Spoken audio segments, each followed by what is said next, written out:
3 7 வரைக்கும்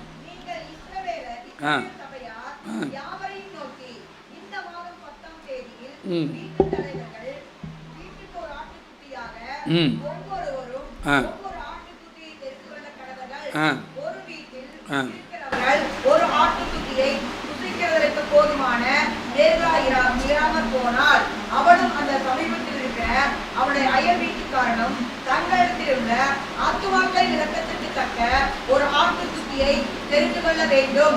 அவனவர் புசிக்கத்தக்கதாக இலக்கம் பார்த்து ஆட்டுக்குட்டியை தெரிந்து கொள்ள வேண்டும். போதும். தகப்பனுக்கு நன்றி. பரலோக கடவுளே, நீர் எங்களோடு பேசுவீராக. ஆவியான இடைப்பட இயேசுவின் நாமத்தில் பிதாவே. ஆமென். கர்த்தர் நல்லவர். ஆமென். போன வாரம் என்ன தியானிச்சோம்? ஞான ஸ்நானம். எத்தனை பேருக்கு ஆசீர்வாதமாக இருந்துச்சு? ஆமென். இன்றைக்கு என்ன பார்க்க போகிறோம்? திருவிருந்து. அர்த்தமுள்ள திருவிருந்து. திருவிருந்தில் இருக்கிற வல்லமை. திருவிருந்தை தேவன் ஏன் ஏற்படுத்தினார்? திருவிருந்தை நாம் எப்படி எடுத்துக்கொள்ள வேண்டும்?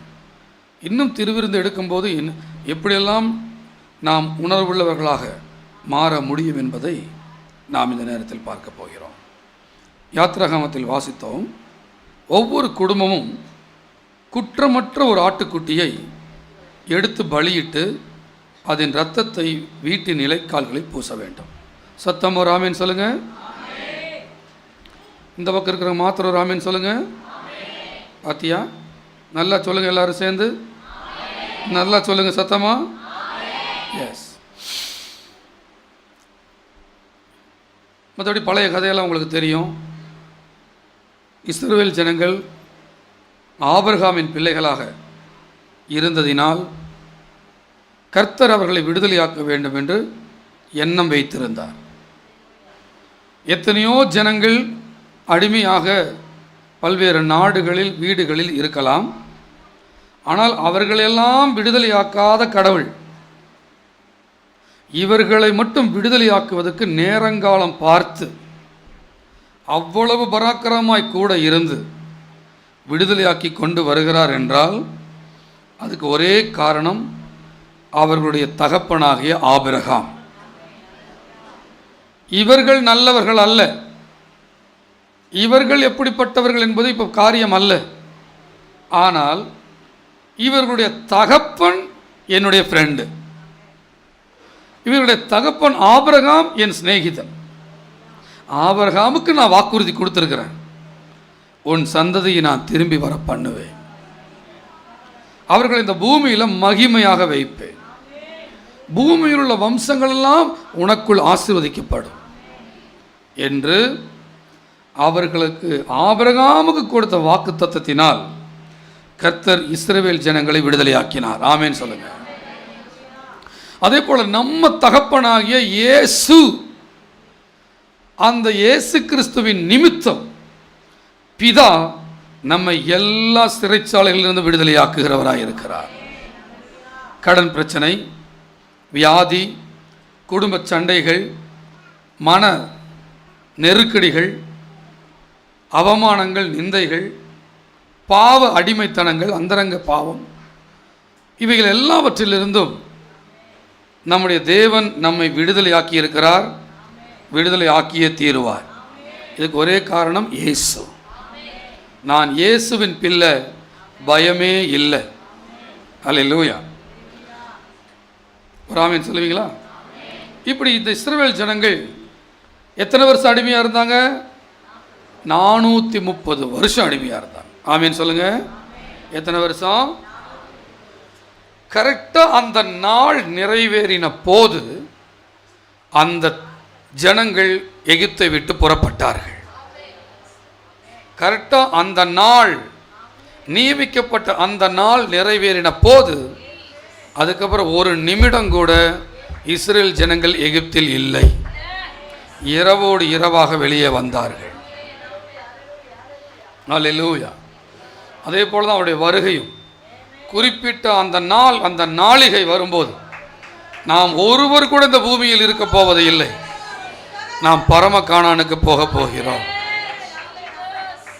அதே போல தான் கர்த்தர் நம்மை ரட்சித்த அந்த நாள், ஞானஸ்தானம் எடுத்த அந்த நாள், இயேசுனுடைய வாழ்க்கையில் வந்த நாள், கர்த்தருக்கு ஸ்தோத்திரம். நிறைவேறின போது கர்த்தர் நம்மை விடுதலை ஆக்கினார், நம்மை தேடி வந்தார். ஹல்லேலூயா. ஆனால் காலாகாலமாக 430 வருடமாக அடிமையாக இருந்த ஒரு கூட்டத்தை தன்னுடைய இஷ்டம் போல வேலை வாங்கி கட்டடம் கட்ட வைத்து ரோடு போட வைத்து நினச்சதெல்லாம் சாதித்து தன்னுடைய கைக்குள்ளே வச்சிருந்த பார்வோனுக்கு உடனே இந்த ஜனங்களை விடுதலையாக்க மனசு இல்லை. ஏதோ இவன் பெத்த மாதிரியும் இவன் தான் சொந்தமாக அவன் உண்டாக்குன மாதிரியும் அவன் அந்த ஜனங்கள் மேல் ஆட்சி பண்ணி கொண்டு இருந்தான். ஆமேன்னு சொல்லுவீங்களா? அதே மாதிரி தான் இந்த பூமியில் இருக்கிற உலகத்தின் அதிபதி, இந்த அந்தகார லோகாதிபதியாகிய பிசாசு ஏதோ அவனுக்கு நாம் அடிமை மாதிரியும் அவனுக்கு சொந்தக்காரங்க மாதிரியும் அவன் தான் நம்மளை படைச்ச மாதிரியும் நம்மளை விட மாட்டேங்கிறான், பிடிச்சிட்டு நிற்கிறான். ஹல்லேலூயா. நம்முடைய வாழ்க்கையை கெடுக்கிறான், நம்மளை வேதனைப்பட வைக்கிறான், குற்றமன சாட்சி அடைய வைக்கிறான், சம்பாதித்த சம்பாதம் வீட்டுக்கு கொண்டு வர விட மாட்டேங்கிறான், வீட்டில் சண்டையை கொண்டு வர்றான். இந்த பூமி என்னோடது, நான் தான் இஷ்டம் போல் பண்ணுவேன்னு நம்மளை மனிதர்களை ஆட்டி படைக்கிறான். அந்த சந்தர்ப்பத்தில் பிசாசின் அரசாட்சி இந்தியா, ஆசியா, ரஷ்யா, அமெரிக்கா போன்ற நாடுகளில் பிசாசு உலகம் முழுவதும் ஆண்டு கொண்டிருக்கும் போது பிதா இயேசுவை அனுப்பினார். நம்மோடு இப்பொழுது இயேசு இருக்கிறார். நாம் விடுவிக்கப்பட்டவர்கள், நாம் சிறைச்சாலையிலிருந்து வெளியே வந்தவர்கள், நாம் உலகத்துக்குரியவர்கள் அல்ல, நாம் உலகம் என்கிற எகிப்திலிருந்து வெளியே வந்தாயிற்று. அல்லேலூயா. இப்படி அவர்களை வெளியே கொண்டு வருவதற்கு பார்வோன் அவ்வளோ சீக்கிரம் விடாம இழுத்து பிடிச்சிக்கிட்டே இருக்கிறான். அப்போதான் மோசேயை கொண்டு கர்த்தர் 10 வாதைகளை எகிப்து ஜனங்களுக்கு கொடுத்தார். என்னென்ன வாதைன்னு உங்களுக்கு தெரியும். முதல்ல தண்ணியை ரத்தமாக மாற்றி குடிக்க தண்ணி இல்லாமல் ஆயிடுச்சு. அப்புறம் தரையிலிருந்து பேன்கள், பயங்கர கோடிக்கணக்கான பேன்கள் சாப்பாட்டுல எல்லாம். அப்புறம் தவளைகள், அப்புறம் வெட்டுக்கிளிகள், வண்டுகள், அப்புறம் கல்மழை, கொள்ளை நோய், அப்புறம் காரிருள், சூரியனே உதிக்கல 3 நாள். இப்படியெல்லாம் போட்டு அடித்து நெமுத்தி பார்வோனுடைய இருதயத்தை கர்த்தர் உடைத்தார். ஒரு ஆமீன் சொல்லுவீங்களா? அதுபோல் நமக்குள்ளும் சில பார்வோன் இருக்கும். விடாப்பிடியான அப்படியே முரட்டாட்டம், கர்வம், நான் வரமாட்டேன், நான் பண்ண மாட்டேன், நான் சர்ச்சுக்கு வரமாட்டேன், நான் ஜெபிக்க மாட்டேன், பண்ண மாட்டேன்னு அது இருக்கும். சில போராட்டங்கள் கர்த்தர் கொடுக்குற போராட்டங்கள் அல்ல, சில பல போராட்டங்களினால் உள்ளம் உடஞ்சு உடஞ்சு உடஞ்சு அந்த பார்வோனுடைய அந்த மாம்சத்தினுடைய அந்த சுயத்தினுடைய கர்வங்கள் உடைக்கப்படும் போது அங்கு இயேசு ரட்சிப்பை உள்ளே கொண்டு வருகிறவராக இருக்கிறார். நல்ல கரங்களை தட்டி கருத்தை மையப்படுத்துவோமா? நமக்கு இருக்கிற ஆணவங்கள், நமக்கு இருக்கிற பெருமைகள், நமக்கு இருக்கிற சுயங்கள், நமக்கு இருக்கிற சொந்த அபிப்பிராயங்கள் எல்லாம் உடைக்கப்பட்டு நான் சரண்டர் ஆகும் போது இஸ்ரவேல் வெளியே வருகிறான். சத்தம் வராமேன்னு சொல்லுவீங்களா? அல்லேலூயா. அப்படி அவர்களை அந்த பார்வோனுடைய கடித இருதயத்தை உடைப்பதற்கு 10 வாதைகள் தேவைப்பட்டது. அதில் 10வது வாதை தான் ஆண்டவர் சொல்கிறார், எல்லாரும் வீட்டுக்கு ஒரு ஆட்டுக்குட்டின்னு எடுத்துக்கோ. வீட்டுக்கு ஒரு ஆட்டுக்குட்டி. ரொம்ப கம்மியாக இருந்தீங்கன்னா பக்கத்து வீட்டை சேர்த்திக்கோ, ஏன்னா அந்த ஆடு வேஸ்ட்டாக போயிடக்கூடாது. ஒவ்வொரு வீட்டுக்கு ஒரு ஆட்டுக்குட்டி எடுத்து அதை மாலை நேரத்தில் பலி செலுத்தி அந்த இரத்தத்தை எடுத்து வீட்டின் நிலைக்கால்களிலும் மேற்சட்டங்களிலும் பூசு. கவனிக்கிறீங்களா? இப்படி பூசு, இப்படி பூசு அப்படின்னா என்ன அர்த்தம்? சிலுவை. சிலுவை, சிலுவையில் சிந்தப்பட்ட இயேசுவின் இரத்தம். நிலவு இருக்குல்ல, இப்படி பூசு, இப்படி பூசு. அந்த இரத்தம் பூசப்படும் போது சங்கார தூதனாகிய மரண தூதன் வருவான். யாரை அழிக்க? எகிப்தியருக்கு மட்டும் இல்லை, நீ இஸ்ரவேலனா இருந்தாலும் ரத்தம் பூசலைன்னா, ரத்தத்தை நம்பி நீ நிற்கலைன்னா உன் வீட்டுக்குள்ளும் மரணம் விழும். இதில் இஸ்ரவேலனா எகிப்தாங்கிறதெல்லாம் இங்கே முக்கியம் இல்லை, ரத்தம் தான் இங்கே முக்கியம். அல்லேலூயா.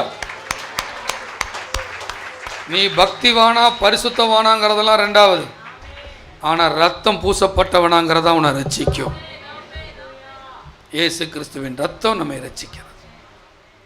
இப்படி பலி செலுத்தி எல்லாரும் ரத்தத்தை பூசி உள்ளுக்குள்ளே உட்கார்ந்து நைட் நேரத்தில் புளிப்பில்லாத அப்பம் சாப்பிடுங்க. காலில் பாதரட்சை போட்டுக்குங்க, செருப்பு போடுங்க, இடுப்பில் அந்த பெல்ட் கட்டிக்குங்க, கையில் தடியை பிடிச்சிக்குங்க, சாப்பாட்டில் ஈசோப்புள்ள கலந்துக்குங்க, கசப்பு கீரை. குடும்பமாக சேர்ந்து அன்னைக்கு நைட்டு நீங்கள் என்ன பண்ணணும், இந்த அடிக்கப்பட்ட ஆட்டுக்குட்டியை சுட்டு, வேகிச்சு இல்லை, சுட்டு நீங்கள் சாப்பிடணும். உள்ள சுட்டு சாப்பிட்டுட்டு இருப்பீங்க, கசப்பு கீரையை சாப்பிட்ருப்பீங்க, பாதரட்சியோடு சாப்பிட்ருப்பீங்க, புளிப்பில்லாத அப்பத்தை சாப்பிட்டுட்டு இருப்பீங்க.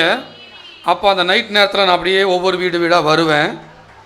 யாருடைய வீட்டில் நிலைக்கால்களில் ரத்தம் பூசப்பட்டிருக்கோ அப்போது அந்த அமரண தூதன் உள்ளே வரமாட்டான், கடந்து போயிடுவேன். யார் வீட்டில் பூசலையோ அந்த வீட்டில் ஒரு மரணம் உழுகுங்கிறார். இதே போல் அந்த ஜனங்கள் செய்கிறார்கள்.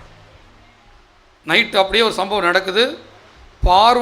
பார்வோன் என்கிற தேசத்தின் ராஜா வீட்டில் இருந்து எல்லா வீடுகள்லையும் தலைச்சன் பிள்ளை, ஆண் பிள்ளை செத்து போகிறான். நைட்டு கரெக்டாக 12 மணிக்கு, அது வரைக்கும் கெத்தா படுத்துட்டு இருந்தவன், அது வரைக்கும் திமிரா படுத்துட்டு இருந்தவன், அது வரைக்கும் எந்த கடவுள் எனக்கு தேவையில்லைன்னு படுத்துட்டு இருந்தவன், ஐயோ ஐயோ ஐயோ ஐயோ ஐயோ ஐயோன்னு கூக்குரல் தேசம் எங்கும் எழும்புது. ஆனால் இஸ்ரவேல் வீட்டுக்குள்ள மட்டும் செலிப்ரேஷன், கொண்டாட்டம் நடந்து கொண்டு இருக்கிறது.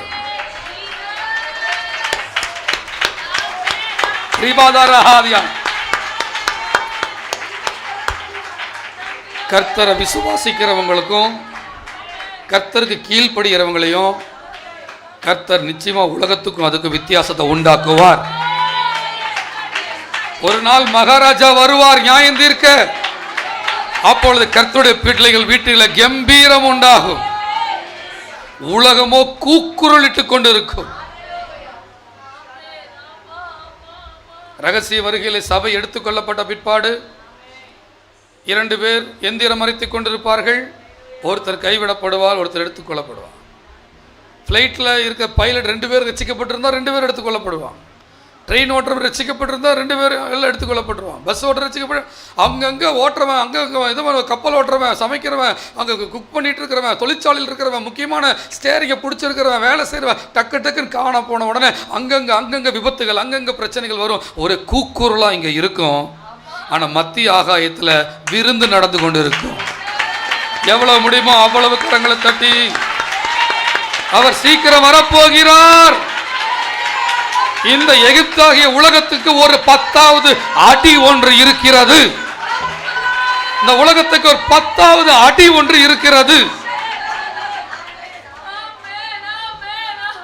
இதுவரை பூமி பார்க்காத, பூமியின் மக்கள் பார்க்காத அடிய 10வது அடியை கர்த்த கொண்டு வந்து அடிக்க போகும்போது சபை காப்பாற்றப்பட்டுரும்.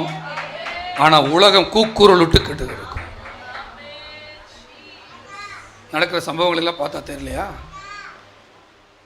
இப்படிலாம் அக்கிரமங்களும் அசுத்தங்களும் பாவங்களும் குடிவெறிகளும் நீதிமான் கொல்லப்படுவதும் பாவிகள் கம்பீரிப்பதுமாக நடந்துட்டு இருக்கும்போது இதெல்லாம் பார்க்கும்போது ஒரு எண்ணம் வரலையா? இதுக்கெல்லாம் ஒருத்தர் வருவார்ரா. அவர் யாரும் இல்லை, இயேசு. அல்லேலூயா. அப்படியே நைட்டோட நைட்டாக கூக்குரலிட்டு பயந்து தயவு செஞ்சு எங்களை விட்டு போயிடுறீங்களா அப்படின்னு ஒவ்வொரு எகிப்தியனும் ஒவ்வொரு இஸ்ரவேலோட வீட்டை தட்டி போயிருங்கன்னு சொல்லி, அப்படி நாங்கள் போகணும்னா எங்களுக்கு கம்மல் கொடுங்க, எங்களுக்கு தங்கம் கொடுங்க, எங்களுக்கு இதை கொடுங்கன்னு சொல்லி கொள்ளையிட்டார்கள். ஐயோ போனால் போதும்னு இதை கழட்டி கொடுக்குறான் நெக்லஸை கழட்டி கொடுத்து இஸ்ரவேல் எகிப்தியரை கொள்ளையிட்டார்கள். சண்டை போட்டுல ஆண்டவர் அடிச்ச அடியில் பயத்திலேயே வந்துருச்சு எல்லாம்.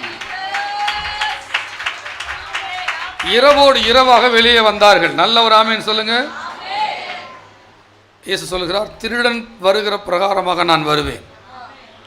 திருடனாக வரமாட்டேன். திருடன் எப்படி சொல்லாமல் வருவானோ, அவன் வர்றதே உனக்கு தெரியாது. அந்த மாதிரி இயேசு வர்றதே உனக்கு தெரியாது. நீ அப்படியே படுத்துட்டு அப்படியே ஏதோ பார்த்துட்டு இருப்ப, கர்த்தருடைய வருகை வந்துடும். அல்லேலூயா. இந்த சம்பவத்திலிருந்து நாம் கற்றுக்கொள்ளக்கூடிய சில சத்தியங்களுக்காக கர்த்தரை துதிக்கலாமா? ஹல்லேலூயா, ஹல்லேலூயா.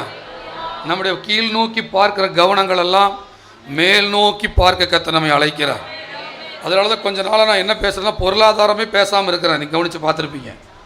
பொருளாதாரம் பேசல, பூமிக்குரிய ஆசீர்வாதங்கள் பேசுகிறது எனக்கு கொஞ்ச நாள் தள்ளி வச்சிருக்கிறேன். ஏன்னா நம்ம கவனம் அங்கே தான் இருக்கணும். ஏன்னா முதலாவது தேவனுடைய ராஜ்யத்தையும் அவருடைய நீதியையும் தேடுங்கள், அப்பொழுது நீ அவரை லவ் பண்ணு, அவரை நேசி, அவரோடு கூட இரு, அவரை உயர்த்து, உனக்கு வேண்டியது தன்னை போல நடக்கும். கொஞ்சம் இது கடைசி காலங்களில் ஒளிவ தோப்புகளையும் ஏக்கராக்களையும் வாங்குகிற காலம் இல்லை. இது ரட்சிப்பை அறிவிக்கிற காலம். இது ஜனங்கள் ஆயத்தப்படுத்தப்படுகிற காலம். இது ஜாலியாக மியூசிக் போட்டு கான்சர்ட் நடத்தி புகை போட்டு என்ஜாய் பண்ணிட்டு வர காலம் இல்லை. இது பயபக்தியோடு ஆயத்தமாகிற காலம்.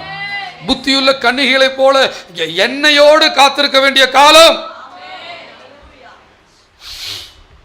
எனவே இந்த திருவிருந்திலிருந்து கர்த்தர் நமக்கு சொல்லுகிற ஒவ்வொரு பாடமாக நான் உங்களுக்கு சொல்லுகிறேன். முதலாவதாக, ஒரு மனிதன் ரட்சிக்கப்படுவது, பாதுகாக்கப்படுவது என்பது அவனுடைய எந்த சுயமுயற்சிகளால் கிடையாது. ஒரு பலி செலுத்தப்பட்டாக வேண்டும். பலி செலுத்தப்படாமல் குடும்பம் காக்கப்படாது. ஹல்லேலூயா. பலி செலுத்தப்படாமல் உன்னுடைய வீடு ரட்சிக்கப்படாது. பலி செலுத்தப்படாமல் உன் வீட்டின் சாபங்கள் நீங்காது. பலி செலுத்தப்படாமல் உனக்கு பாதுகாப்பு கிடையாது என்பதை ஆட்டுக்குட்டி பலி மூலமாக கர்த்தர் நமக்கு சொல்ல வருகிறார். உன்னை எது ரட்சித்தது? இயேசுவின் பலி என்னை ரட்சித்தது. உன்னை எது பாதுகாக்கிறது? இயேசு எனக்காக சிலுவையிலே மரித்ததினாலே நான் பாதுகாக்கப்பட்டிருக்கிறேன். இது என்னாலே உண்டானது அல்ல. சத்தம் வராமன்னு சொல்லுவீங்களா? ரட்சிப்பு மனித முயற்சியால் வருவது அல்ல. மனித ஜபத்தினால், முயற்சிகளினால், பக்தியினால், பரிசுத்தத்தினால், வெள்ளை உடையினால், வேறு எந்த பக்தி நடவடிக்கையினால் வருவது அல்ல. முழுக்க முழுக்க இயேசு எனக்காக பலியானார். ஒவ்வொருத்தருடைய ஜபங்களில் நீங்கள் போய் தனியாக முழங்கால் படியிடும் போதெல்லாம் மறக்காமல் அந்த பலியை நினச்சி பார்க்கணும். நீர் எனக்காக பலியானதினால் நான் காக்கப்பட்டேன் அப்பா. எனக்காக பலியானதினால் நான் விடுவிக்கப்பட்டேன் ஆண்டவரே. எனக்காக நீர் அடிக்கப்பட்டீர். என்னுடைய மீறுதலுக்காக நீர் நொறுக்கப்பட்டீர். எனக்கு சமாதானத்தை உண்டு பண்ணும் ஆக்கினை உம்மேல் வந்தது. உம்முடைய தழும்புகளால் நான் சுகம் ஆனேன். அந்த பலியை செலுத்தப்பட்டது நீ நினைவு கூற உன் உடம்பின் பலவீனங்கள் உன்னை விட்டு வெளியேறும். உன்னுடைய சரீர பலவீனங்கள் உன்னை விட்டு வெளியேறும். நீ சரீரத்தில் காக்கப்படுவாய், நீ ஆத்மாவிலே காக்கப்படுவாய், நீ சகலத்திலும் காக்கப்படுவாய். ஏனென்றால் நீ உன்னை உயர்த்தவில்லை, பலியை உயர்த்துகிறாய். சத்தம் வராமன்னு சொல்லுவீங்களா? ஹல்லேலூயா. ரெண்டாவது, இரத்தத்தின் பாதுகாப்பு. இரத்தம் எவ்வளோ முக்கியங்கிறத ஆண்டவர் இந்த சம்பவத்தில் தம்முடைய பிள்ளைகளுக்கு விளக்குகிறார். ஒரு ரத்தம் பூசப்பட்டால் மட்டும்தான் பிசாசு பயப்படுவான். ரத்தம் பூசப்பட்டால் மட்டும்தான் பில்லி சூனியம் பழிக்காம போகும்.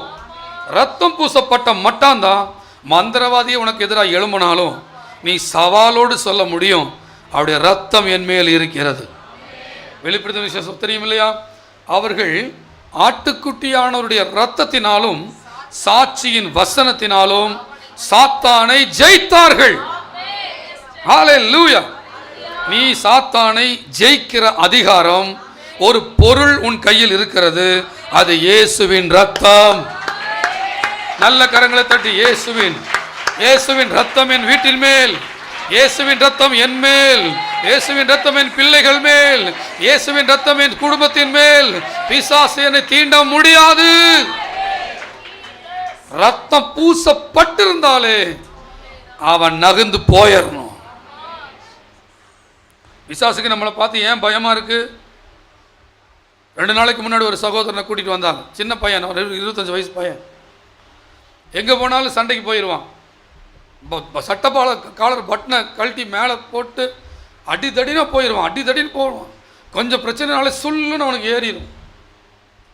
இப்படிப்பட்ட ஒரு பையன் வருஷக்கணக்கில் ஒரே போலீஸ் பிரச்சனை, அங்கே பிரச்சனை, இந்த பிரச்சனை. அவங்க அம்மாவுக்கு 1 வருஷமாக வர சொல்லியிருந்தேன், வரல. 2 நாளைக்கு முன்னாடி வந்து சும்மா என் முன்னாடி வந்து உட்கார்ந்தான். பையன் உட்கார்ந்தான். அவனுக்கு அப்படியே தலை சுற்றி அப்படியே அவனுக்குள்ள அப்படி கிருகிருன்னு ஆகி அப்படி பிசாசு காலை உட்கார முடியாமல் எந்திரிச்சு ஓடுறேன்னு அலற தொடங்கினான். நான் ஜெபிக்கலை, சொஷபா கபான்னு அதுவும் சொல்லலை. நல்லா இருக்கிறான்னு கேட்ட உடனே பின்னாடி விழுந்துட்டான். கர்த்தர் வல்லமையாய் நமக்குள்ள இருக்கிறார். இயேசுவின் ரத்தம் நமக்குள்ள இருக்கிறார்.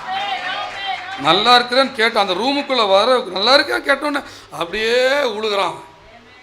கர்த்தர் பராக், எரேமியா சொன்ன மாதிரி கர்த்தரோ பயங்கரமான பராக்கிரமசாலியாய் என்னோடு இருக்கிறார். இயேசுவின் ரத்தமே வல்லமை. அந்த ரத்தம் நமக்குள்ள நிறைஞ்சிருக்கு. ரத்தத்தை பாடுறோம், ரத்தத்தை ஆராதிக்கிறோம், ஆவியானவரை பெற்றுக்கொள்கிறோம், வாழ்க்கையை ஒப்படைக்கிறோம், அர்ப்பணிக்கிறோம், அப்பான்னு போதும் நிற்கிறோம். நம்ம பிசாசுக்கு பெரிய அச்சுறுத்தலாக இருக்கிறோம். நம்ம வேணா பாருங்க, இன்னைக்கு கொஞ்ச நாள் சில பிசாசுகள் சபையிலேயே, ஏய் உன்னை அன்னைக்கே அழிக்கணும்னு நினச்சேன்டா, என்னை ஏன்டா இவ்வளோ டார்ச்சர் பண்ணுறேன்னு இன்னைக்கு கொஞ்ச நாள் 2 ஆவி எந்திரிச்சு சபையில் சொல்ல போகுது. 6000 பிசாசு பிடிச்ச லேகியன் சொல்கிறான், இயேசுவே தேவனுடைய குமாரனே எங்களை வேதனைப்படுத்தவா வந்தீர். கர்த்தருக்கு ஸ்தோத்திரம். இருக்க முடியாது.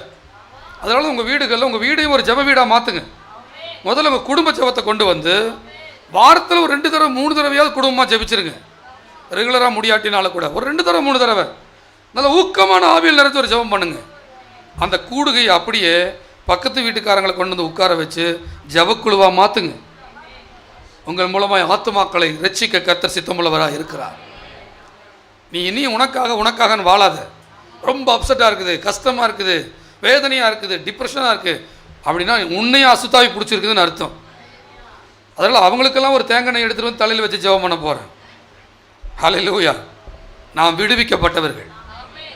ஹல்லேலூயா. பவுல் கையங்காலையும் அடித்து தொழுமரத்தில் மாட்டினாலும் அநேக அடிகள் அடிக்கப்பட்டாலும் அவன் உள்ளத்தில் இருக்கிற சந்தோஷத்தை தைரியத்தை யாருமே போக்க முடியல.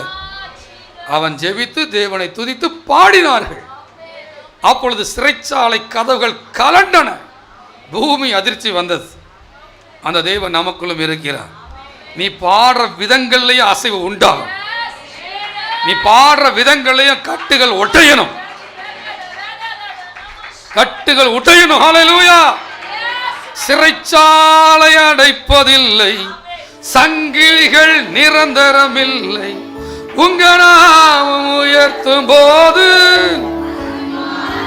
நல்லதா சத்தமா கணீர்னு, நல்ல கணீர்னு, சங்கிலிகள் நல்ல இங்க இருக்கிற சத்தமா.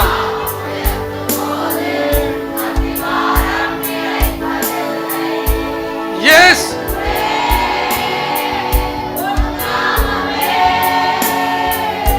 உயர்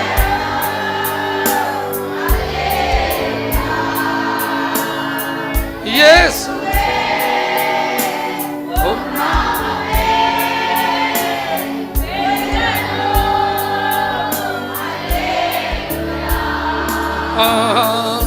உங்க நாமம் எஸ் இன்று மேன்மை அடையணும், பாடுவேன் பாடுவோம். ஹல்லேலூயா. ரத்தம் எங்க இருக்குதோ அங்க நியாய தீர்ப்பு கிடையாது. ரத்தம் எங்க பூசப்பட்டிருக்குதோ அவங்களுக்கு நியாய தீர்ப்பு கிடையாது. ஆண்டவர் எகிப்தையே நியாயம் தீர்த்துட்டு இருக்கிறாரு, அடிச்சு பிரிச்சுட்டு இருக்கிறாரு. ஆனா உன் வீட்டுக்குள்ள நியாய தீர்ப்பு வராது. ஏன்னா இது ரத்தம் பூசப்பட்ட வீடு.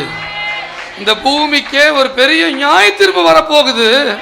ஆனா எனக்கு நியாய தீர்ப்பு வராது. ஏன்னா எனக்காக இயேசு ஏற்கனவே நியாயம் தீர்க்கப்பட்டு விட்டார். என் பாவங்களை அவர் சுமந்து தீர்த்து விட்டார். எனக்காக அவர் அடிக்கப்பட்டு விட்டார். என் சாபங்களை அவர் ஏற்றுக்கொண்டு விட்டார். எனக்கு நியாய தீர்ப்பு இல்லை என்று சொல்லி இருக்கிறார். குமாரனை விசுவாசிக்கிறவனுக்கு ஆக்கினை தீர்ப்பு இல்லை.